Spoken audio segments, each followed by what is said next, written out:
Hello! పిల్లలు, మనవలు వచ్చి కూర్చోండి. మళ్ళీ హనుమత్ చరిత్ర చెప్పుకుందాం. ఏమ్మా? ఇలా వీళ్ళందరూ కూడా, ఈ వానరులందరూ కూడా ఈ సముద్రం దగ్గరికి చేరారు. చేరి ఆంజనేయ స్వామి కూడా అక్కడే ఉన్నారు. కానీ ముందు ఈ వనచరులందరూ ఆ సముద్రాన్ని ఎప్పుడైతే చూసారో, అది చాలా 10 యోజనాల దూరంలో ఉంది. దాన్ని మనం దాటగలమా అని ఆలోచించుకున్నారు. ఎవరి శక్తిని బట్టి వాళ్ళు ఆలోచించుకున్నారు. ఆలోచించుకుని నేను దాటలేనంటే నేను దాటలేను. నాకంత ఓపిక లేదు. ఒకవేళ దాటినా మళ్ళీ తిరిగి రాలేను అని చెప్పి ఇలా వాళ్ళు ఆలోచించుకుని వాళ్ళందరూ దుఃఖసాగరంలో మునిగిపోయారు. ఎంచేత అవతల వాళ్ళ రాజు మరి హ్మ్.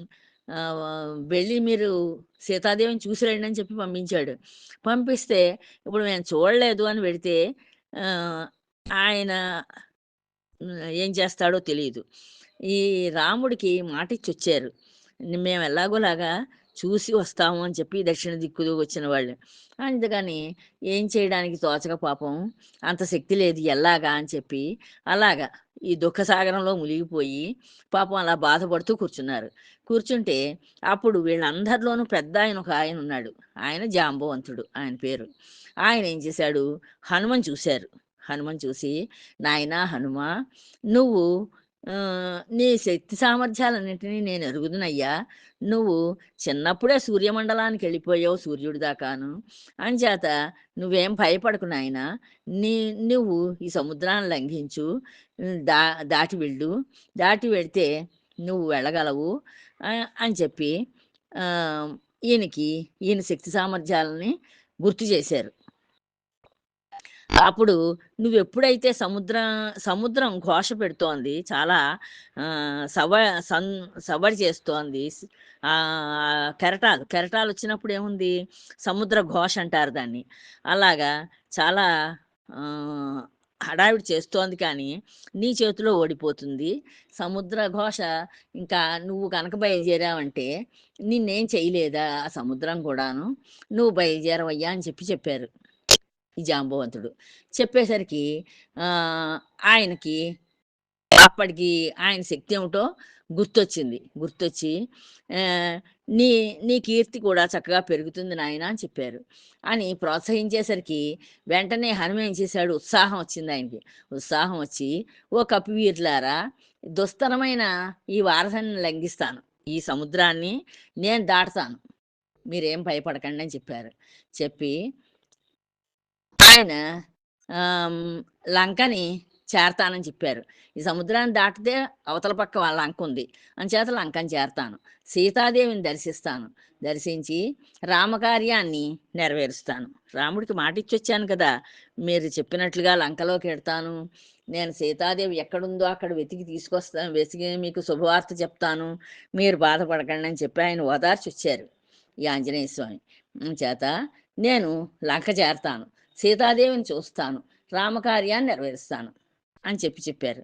చెప్పి అలా కానినాడు ఈ ఈ నీళ్ళన్నింటినీ గాలించేస్తాను. ఈ సముద్రం నీళ్ళనన్నింటినీ వెతికేస్తాను. వెతికేసి సీతాదేవిని ఎక్కడ దాచారో చూస్తాను. లేదు అప్పుడు కూడా నాకు కనిపించకపోతే ఈ భూమినంతని తవ్వేస్తాను. తవ్వేసి ఆ భూమి కింద ఎక్కడుందో చూస్తాను. అప్పుడు కనిపించకపోతే ఆకాశాన్నంతని కిందకి ఉంచేస్తాను. వంచేసి నక్షత్రాలన్నీ కూడా కింద నేల మీద రాలిపోయేటట్టుగా చేస్తాను. ఇవన్నీ చేస్తాను కానీ, నేను సీతాదేవిని చూడకుండా మాత్రం ఉండను అని చెప్పి ప్రతిజ్ఞ చేశారు. ప్రతిజ్ఞ చేసి జబ్బలు చరుచుకున్నారు. 2 జబ్బలు తన చేతులతోటి చరుచుకుని, నిజ రూపాన్ని ఎంతో గొప్పగా పెంచారు. ఆయన రూపాన్ని చాలా ఎత్తుగా, చాలా లావుగా పెరిగి, చాలా పెద్ద రూపాన్ని పొందారు. పొంది ఆ తోకని చేత్తోటి పట్టుకున్నారు. పట్టుకుని చక్కగా ముద్దెట్టుకున్నారు. ముద్దెట్టుకుని తేజోహంకారంతోటి ఎంతో తేజస్సొచ్చింది ఆయనకి. అంత రూపం ఎత్తేసరికి.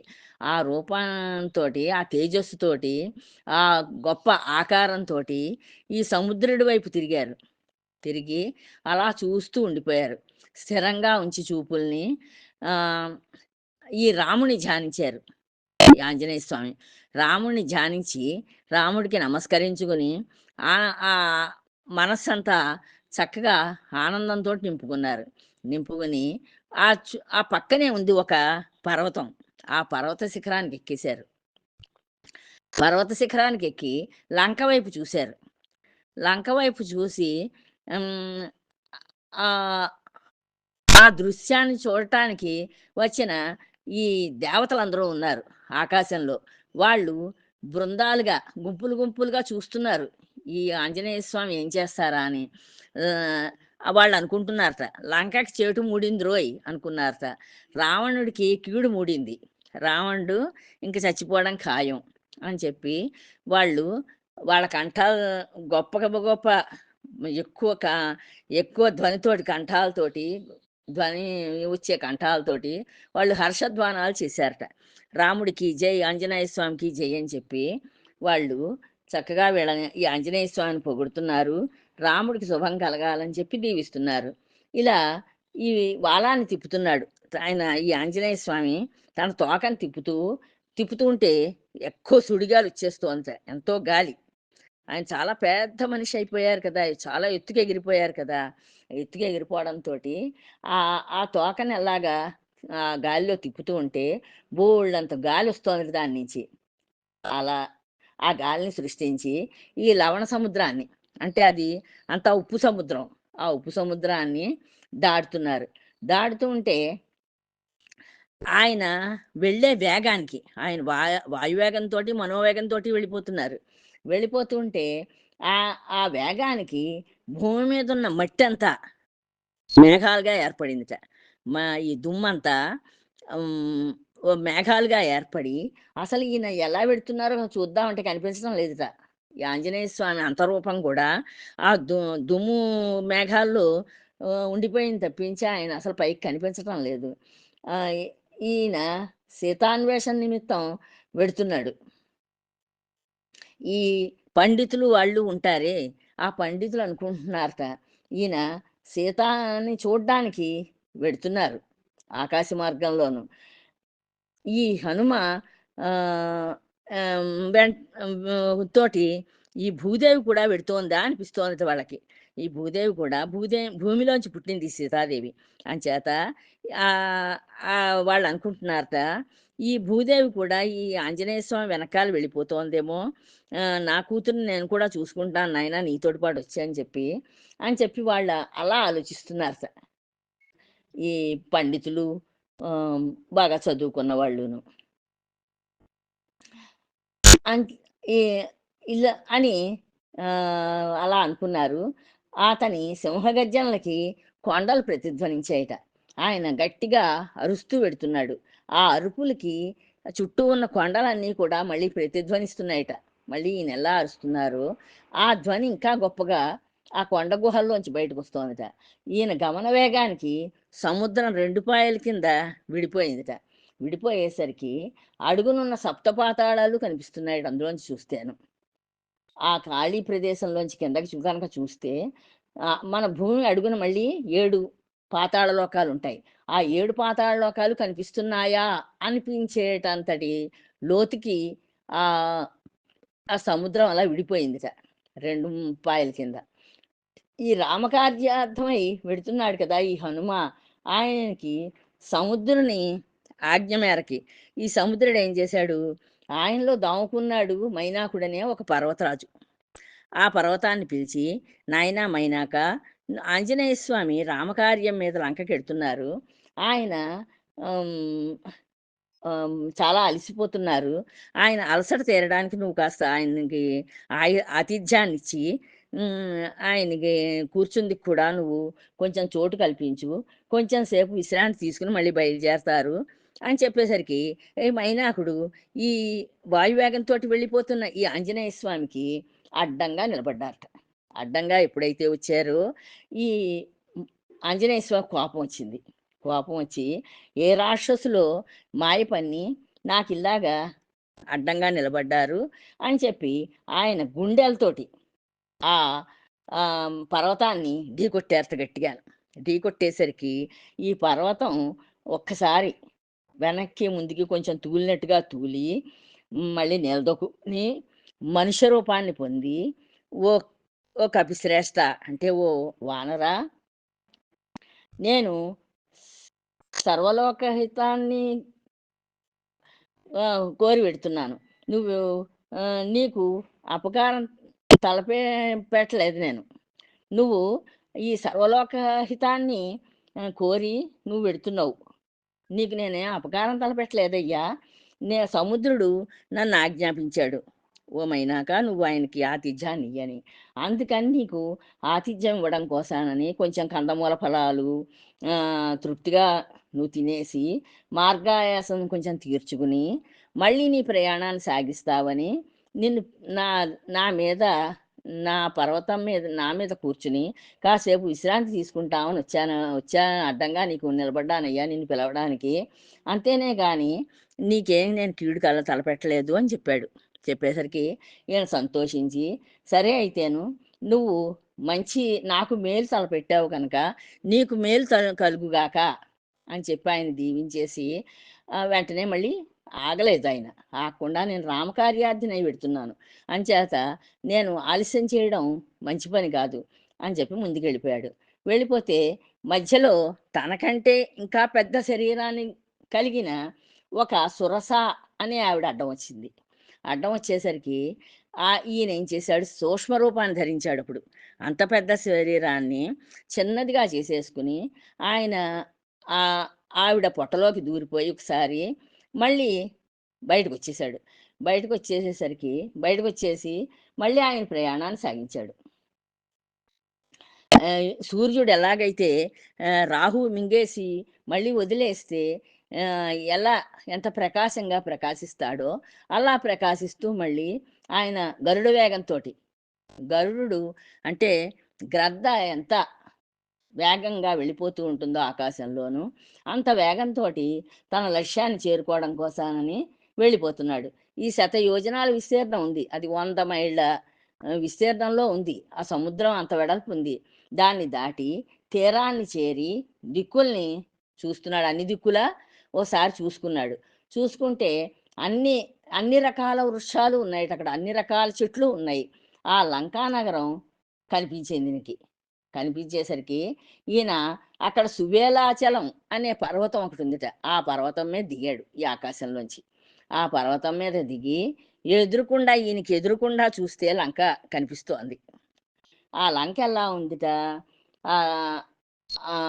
లంక ఈ భూమి మీదకి స్వర్గం దిగొచ్చిందా అనిపించేటంత గొప్పగా కనిపిస్తోంది దీనికి ఆ లంకానగరం. ఇంతలో సూర్యాస్తమయం అయిపోయింది. సూర్యాస్తమయం అయ్యేసరికి అక్కడ ఈ రాక్షసులందరూను మామూలుగా లంకని కాపలా కాస్తున్నారు. ఆ కాపలా కాసి రాక్షసులందరూ నిద్రపోయేదాకా ఈయన అలాగ వేచి ఉన్నారు. ఆ వనంలో ఈ లంకాపురి అంతా శోధించడానికి ఆయన వనంలో దర్శించడం, ఆ పైన అతడు చూపిన ప్రతాపం అంతా ఆయన ఇలాగా ఈ రాక్షసులందరూ ఈ కాపలా వాళ్ళందరూ కాస్త నిద్రలోకి జారుకున్నాక ఈ లంకను చూడొచ్చునని చెప్పి ఈయన ఎదురు చూస్తున్నారు.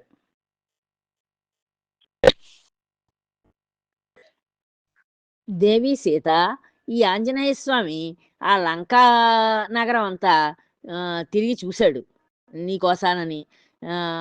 అన్నీ అశోకవనంలో నిన్ను చూడగలిగాడు. చూడగలిగి ఆ పైన అతడు చూపించిన ప్రతాపం అంతా నీకు తెలుసును కదా, నువ్వు ఎరిగిందే కదా అని చెప్పి ఊరుకున్నాడు ఈ రామచంద్రుడు. ఇంకేం చెప్పలేదు.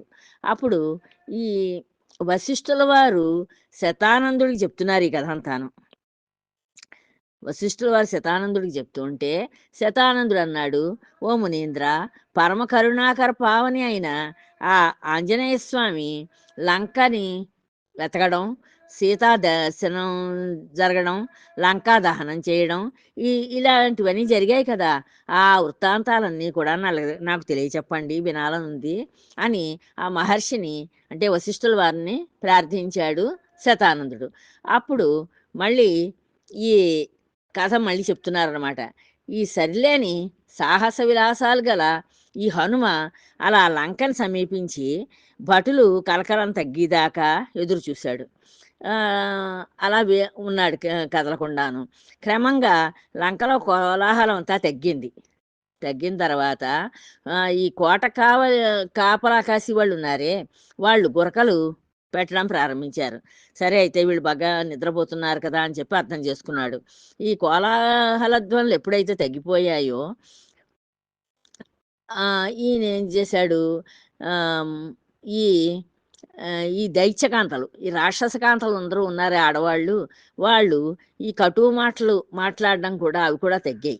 తగ్గి వాళ్ళు కూడా క్రమంగా నిద్రలోకి జారుకున్నారు. జారుకున్న తర్వాత కొందరు ఆడవాళ్ళు సరసోక్తులు ఆడుతున్నారు. అంటే సరసంగా మాట్లాడుతున్నారు వాళ్ళ భర్తలతోటి. మాట్లాడుతూ తర్వాత వాళ్ళకి ఇంకా ఇంద్రియాలన్నీ అలసిపోయాయి. వాళ్ళు కూడా హాయిగా నిద్రపోయారు. ఆ సమయంలో ఈ హనుమ ఉత్తర ద్వారంలోంచి లంకలో ప్రవేశించారు. ఉత్తర ద్వారం చూసుకున్నది ఎక్కడుందోనో ఆ లంకలో ప్రవేశించారు. ప్రవేశించి అడ్డుకొన్న లంకణ్ణి చంపేశారు. ఆ లంకని కాపలా కాస్తోంది లంకిణి అనే ఆవిడ. ఆవిడని చంపేశారు. చంపి లంకంతా వెతికారు. లంకంతా వెతికితే ఎక్కడా సీతాదేవి కనిపించలేదు. రావణాసురుడి సేన మందిరం, ఆయన నిద్రపోయే మందిరం ఎక్కడుందో చూశారు. ఆ మందిరం వెతికినా అక్కడా లేదు. దానికి చుట్టుపక్కల ఉన్న భవనాలన్నీ కూడా వెతికారు. వెతికినా కానీ సీతాదర్శనం మాత్రం అవలేదు ఆయనకి. అప్పుడు అనుకున్నారు కదా, నువ్వు బహుదొడ్డవాడివని చెప్పి వీళ్ళందరూ పాపం ఈ తోటి వానరులందరూ ఈయన్ని పొగిడారు. పొగిడేసరికి ఓహో నిజమే కదా, నేను చాలా గొప్పవాడిని అనుకున్నాను, తగుదునమ్మా అని చెప్పి తోక పెంచుకొని బయలుదేరాను. పైగా శుభవార్త తెస్తానని మాట ఇచ్చాను. ఈ భీషణ ప్రతిజ్ఞ చేశాను. ఈ ఈ విషజ్వాలిక అంటే నేను చూడలేదు సీతని అని చెప్పి ఎలా చెప్పని వార్తని అని చెప్పి పాపం బాధపడుతున్నారు. ఎక్కడ లంకలో ఎక్కడా కనిపించలేదు మరి సీతాదేవి. ఇలా అనుకుని అలా కొద్దిసేపు కొన్ని క్షణాలు నిరుత్సాహపడిపోయారు. నిరుత్సాహం వచ్చేసింది. ఉత్సాహం అంతా తగ్గిపోయింది శరీరంలోను. తగ్గిపోయి అలా ఉండిపోయారు కొంతసేపు. ఉండిపోయి మళ్ళీ కొంచెం పౌరుషం తెచ్చుకున్నారు. పౌరుషం తెచ్చుకుని ఉగ్రుడయ్యారు. బాగా కోపం కూడా వచ్చింది. కోపం వచ్చి ఈ పర్వతాన్ని మింగైనా మొత్తం ఈ పర్వతాన్ని ఒకసారి మింగేనేమిటి అనుకున్నారు. ఆదిశేషుడు, ఆది వరాహం, ఆది కచ్చపం వీళ్ళు వీపు పచ్చడయ్యేటట్లు హేమాచలాన్ని అణగదొక్కైనా, ఈయన హేమాచలం మీద నిలబడి ఉన్నారు కదా ఇంత క్రితం, ఆ హేమాచలాన్ని నేను తొక్కేనేమిటి నేలకి అని చెప్పి ఆయనకి ఆ కోపంలో ఉన్నారన్నమాట బాగాను. అలా పువ్వులు రాలినట్లు నక్షత్రాలను నేల రాల్చైనా, పువ్వులను పూసిన పువ్వులు ఎలా రాలిపోతాయో నేల మీద, అలా ఈ ఆకాశంలో ఉన్న నక్షత్రాలన్నీ కింద రాల్చేయనేమిటి, అష్టదిగ్గజాలని ఒక్క చోటుకి చేర్చి కట్టి పారైనా, అష్టదిగ్గజాలు మన ఈ భూభారాన్ని అంతని మోస్తూ ఉంటాయని చెప్తారు.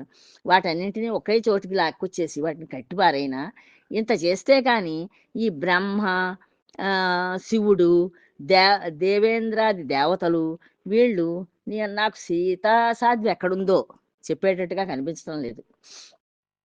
అంచేత ఇవన్నీ చేసేయనేమిటి అనుకుంటున్నారు మనసులో ఆయన అని అలకొచ్చింది ఆయనకి. అలకొచ్చి ఒక ఎత్తైన భవనం ఎక్కారు అక్కడ. ఒక ఎత్తుగా ఉన్న భవనం మీదకి ఎక్కి అక్కడ నుంచి చూస్తున్నారు.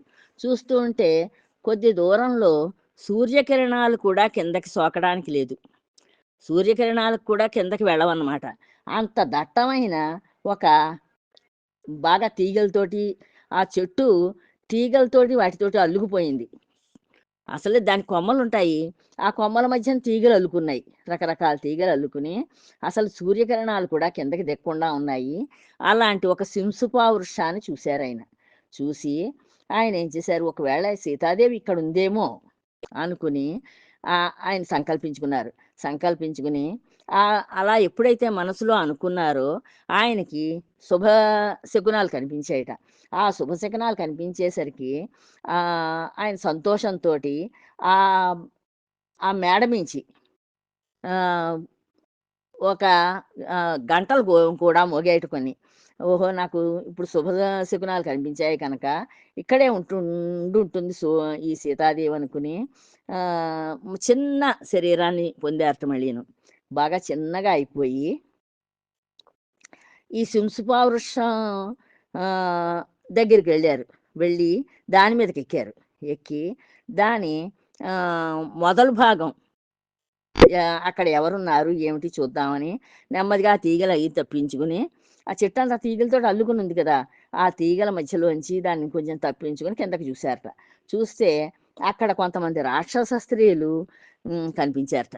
ఆ చెట్టు మొదటి భాగంలో, భాగంలో కొంతమంది రాక్షస స్త్రీలు కనిపించారా ఈ ఆంజనేయ స్వామికి. కనిపించేసరికి ఆ రాక్షస స్త్రీల మధ్య పాపం బాగా దుమ్ము కొట్టుకుపోయింది. దుమ్ము కొట్టుకుపోయి శరీరం అంతాను కాళ్ళన్నీ నీళ్లతోటి నిండిపోయి ఉన్నాయి. ఈ భర్త కనిపించకపోవడంతో ఆ దుఃఖం చేత ఆవిడ శరీరం, మనస్సు, ఆవిడ ముఖము కూడా తేజస్సు తగ్గిపోయింది. తగ్గిపోయి వేడిగా నిట్టూర్పులొస్తున్నాయి. ఇంక నాకు దిక్కెవరు అన్నట్లుగా పాపం ఆవిడ చాలా బాధపడిపోతూ ఉంది. అక్కడ ఒక స్త్రీమూర్తిని చూశారట ఈ ఆంజనేయ స్వామి. చూసి ఎప్పుడైతే ఈవిడ్ని చూశారో మాటి మాటికి ఆవిడ రామ, రఘురామ, అనాథ శరణ్య, నా మొర ఎందుకు ఆలకించవయ్యా స్వామి అంటూ విలపిస్తోంది. ఇలా పిలుస్తూ పాపం ఆవిడ బాధపడుతున్నారు. బాధపడుతుంటే ఆ విలాపాన్ని విన్న హనుమ ఆవిడ తప్పక సీతాసాధ్వే అయ్యుంటుంది అని నిశ్చయించుకున్నాడు. నిశ్చయించుకుని అలా చూస్తూ ఉంటే ఈ లోపులో లంకంతా వెతికి నా భాగ్యవశం చేత సీతని చూశాను అని పొంగిపోయాట. పొంగిపోయి మళ్ళీ అంతలోనే ఆహా! రఘురాముని ఇల్లాలికా ఈ ఇక్కట్లు, అంత గొప్పవాడైన రఘురాముడికి భార్యక ఇన్ని బాధలు అని చెప్పి పాపం కళ్ళ నీటి పెట్టుకున్నాడు అని కన్నులు నీరు పెట్టుకున్నాడు. రాక్షస స్త్రీలందరూ ఉన్నారు. వాళ్ళ మధ్యలో అప్పటి ఆమె స్థితి ఆడపుల్ల మధ్యలో ఉన్న ఒక జింకలా ఉందిట పాపం. ఈ ఆడ ఏనుగుల గుంపుకి చిక్కిన ఒక లేత తామరతూడులా ఉందిట. ఇలా వర్ణిస్తున్నారనమాట ఆవిడ దుర్దశని. ఈ ఎంతో బాధపడిపోయి కుమిలిపోతోంది ఆవిడ. ఈ ఈ సతిని నేనే త్రోవలో రక్షించగలను, నేను ఎలా రక్షించగలను ఈవిడ్ని అని ఆలోచించుకుంటున్నారు ఈ ఆంజనేయ స్వామి. తర్వాత కథ మళ్ళీ చెప్పుకుందాం అమ్మా. ఉంటాను. జై శ్రీరామ్.